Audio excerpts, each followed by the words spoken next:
Isang grupo may ilalatag na programa para sa mga OFW na gusto makapag-aral na mabibigyan ng 50% scholarship. Ang tanong ngayon ng mga OFW ay maganda ba ito para sa lahat? Mamaya ipapaliwanag natin.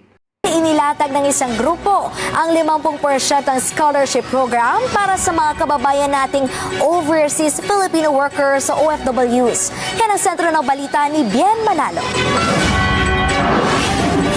Sani Puwersa ang One Filipinos Worldwide Party List at University of Perpetual Help System Dalta Las Piñas Campus sa pagbibigay ng 50% scholarship sa graduate school level para sa mga overseas Filipino worker at miyembro ng kanilang pamilya.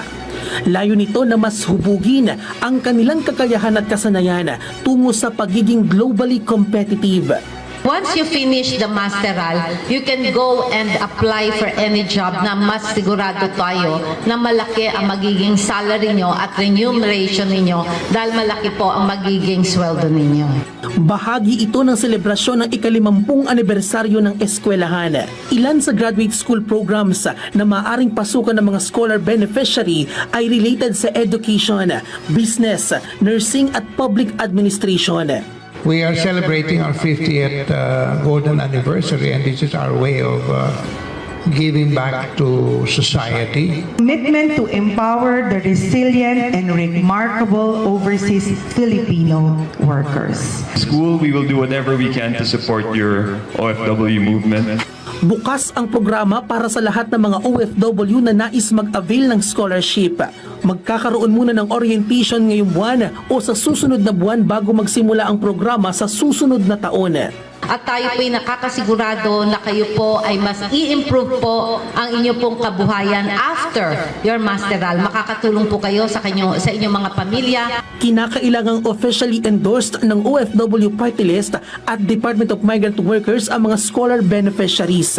Ilan sa mga requirement ng mga nais mag-apply sa scholarship ay dapat may OFW Party List membership card, nakatapos ng anumang bachelor's degree mula sa reputable institutions na kinikilala ng Commission on Higher Education, official diploma, transcript of record at dapat nakapasa sa UPHSD entrance exam. Maaring ipasa ng personal ang inyong mga requirement sa tanggapan ng OFW Party List sa Parañaque City. So, ang tanong ngayon ng mga OFW ay para ba ito sa lahat?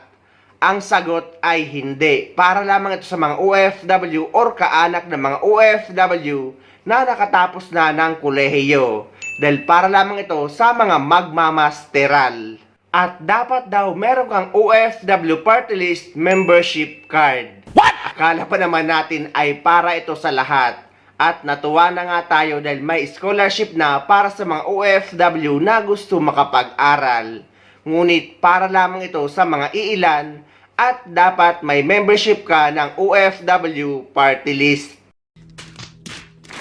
Remember kasi na mag-i-election na naman kaya marami na namang ganito. At inuulit natin na hindi ito para sa lahat.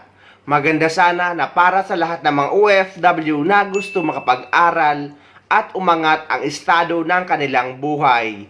O kaya naman ay gumawa sila ng mga paaralan sa buong bansa para sa mga anak ng mga OFW na nagtatrabaho sa abroad. Sa pamamagitan nun ay maraming mga Pilipino or anak or kamag-anak ng mga OFW ang matutulungan.